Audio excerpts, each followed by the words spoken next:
کبھی کبھی تاریخ اپنے راز فوراً ظاہر نہیں کرتی، بلکہ برسوں پہلے کہی گئی باتیں وقت کے ساتھ ساتھ حقیقت کا روپ دھارتی محسوس ہوتی ہیں۔ مشرق وسطیٰ کے موجودہ حالات بھی کچھ ایسے ہی سوالات کو جنم دے رہے ہیں۔ کیا یہ سب کچھ اچانک ہو رہا ہے یا اس کے پیچھے ایک طویل سوچ اور ایک اسٹریٹجی کار فرما ہے؟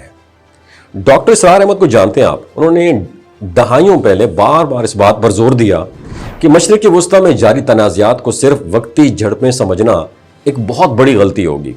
ان کے مطابق یہ سب ایک بہت بڑے عالمی منصوبے کی کڑیاں ہیں جس کا مقصد خطے میں طاقت کا توازن مکمل طور پر تبدیل کرنا ہے۔ اور انہوں نے واضح انداز میں کہا تھا کہ اسرائیل کا ٹارگٹ صرف فلسطین تک محدود نہیں بلکہ ایک وسیع تر جغرافیائی تصور ہے جسے بعض لوگ گریٹر اسرائیل بھی کہتے ہیں۔ ایک ایسا نقشہ جو دریائے نیل سے لے کر دریائے فرات تک پھیلا ہوا ہوتا بتایا جا رہا ہے۔ اس نظریے کے مطابق اس بڑے منصوبے کی راہ میں سب سے بڑی رکاوٹ ایران ہے۔ وجہ صرف اس کی عسکری طاقت نہیں ہے، اس کا نظریاتی امپیکٹ بھی ہے۔ ایک ایسی ریاست جو کھل کے اسرائیل کی مخالفت کرتی ہے اور خطے میں اپنا امپیکٹ بھی رکھتی ہے۔ اس لیے یہ بات کہی جاتی ہے کہ کسی بھی اگلے بڑے مرحلے سے پہلے ایران کو کمزور کرنا یہ بہت زیادہ ضروری ہوگا، چاہے وہ اقتصادی دباؤ ہو، سفارتی تنہائی ہو یا اندرونی عدم استحکام پیدا کرنا ہو۔ تو اگر آج کے حالات پر نظر ڈالیں تو ایران مختلف قسم کے دباؤ کا سامنا کرتا نظر آ رہا ہے۔ پابندیاں، سیاسی کشیدگی اور بعض اوقات خفیہ کارروائیوں کی اطلاعات، یہ سب کچھ تجزیہ کاروں کے نزدیک ایک بہت بڑی اسٹریٹجی کا حصہ محسوس ہوتا ہے جس کا ذکر برسوں پہلے کیا گیا تھا۔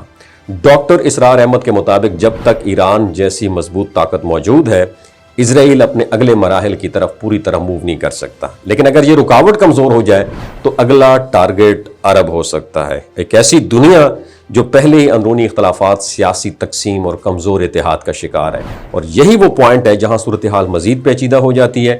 شام، اردن، لیبنان اور دیگر جو خطے ہیں جو پہلے ہی مختلف بحرانوں سے گزر رہے ہیں، مزید دباؤ کا شکار بھی ہو سکتے ہیں۔ اس طرح جو طاقت کا توازن ہے وہ آہستہ آہستہ تبدیل ہو سکتا ہے اور وہ نقشہ جس کا ذکر کیا جاتا ہے عملی شکل اختیار کرتا ہوا محسوس ہو سکتا ہے۔ تو اس پورے منظرنامے میں ایک مذہبی پہلو بھی شامل کیا جاتا ہے۔ ایک حدیث میں آخری زمانے کے تناظر میں اصفہان کا ذکر ملتا ہے جہاں سے 70,000 یہودیوں کے نکلنے کی بات کی گئی ہے، اور بعض تجزیہ کار اس حدیث کو موجودہ حالات کے ساتھ جوڑتے ہوئے یہ رائے بھی دیتے ہیں کہ اصفہان مستقبل میں ایک بہت امپورٹنٹ رول پلے کر سکتا ہے۔ عظیم میں یہ سوال اٹھایا جاتا تھا کہ ایک عام شہر اس قدر اہم کیسے ہو سکتا ہے، لیکن اگر کسی ملک کی سیاسی اور عسکری صورتحال تبدیل ہو جائے تو اس کی شہروں کی اہمیت بھی بدل سکتی ہے۔ تو یہی پوائنٹ اس نظریے کو مزید گہرائی دے دیتا ہے۔ بار بار اس بات پر زور دیتے تھے وہ کہ تمام واقعات ایک ہی زنجیر کی کڑیاں ہیں۔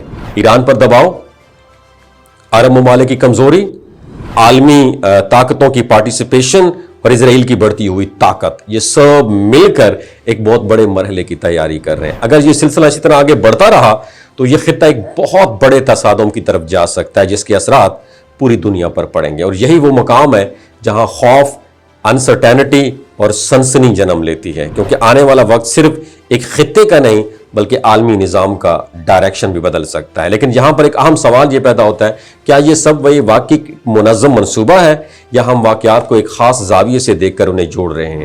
تو حقیقت شاید ان دونوں کے درمیان میں کہیں ہو، اور یہی چیز اس ٹاپک کو مزید پیچیدہ بنا دیتی ہے۔ اور یہ پریڈکشن ہمیں صرف خوفزدہ کرنے کے لیے نہیں ہے، جگانے کے لیے، بیدار کرنے کے لیے، کیونکہ تاریخ نے بار بار ثابت کیا کہ جب طاقت اور سیاست کا ٹکراؤ ہوتا ہے تو سب سے زیادہ نقصان عام انسان کو اٹھانا پڑتا ہے۔ اور اصل سبق یہی ہے، ہر خبر، ہر تجزیے اور ہر دعوے کو تحقیق اور سمجھ کے ساتھ پرکھا جائے، جذبات کے بجائے شعور کو ترجیح جائے، کیونکہ اندھا یقین اور اندھی یقین دہانی یہ اکثر انسان کو حقیقت سے بہت دور لے کے جاتی ہے۔ اور آخر میں سوال وہی رہ جاتا ہے، کیا صرف ہم جو ہیں تماشائی بن کر رہیں گے یا سوچ سمجھ کر فیصلہ کریں گے کہ آخر سچ کیا ہے؟ نیچے کامنٹ سیکشن میں اگر آپ کو کوئی سچ پتہ ہے تو اپنی رائے ضرور دیجیے گا اور ویڈیو شیئر ضرور کیجیے گا۔ اپنا خیال رکھیے گا۔ اللہ حافظ۔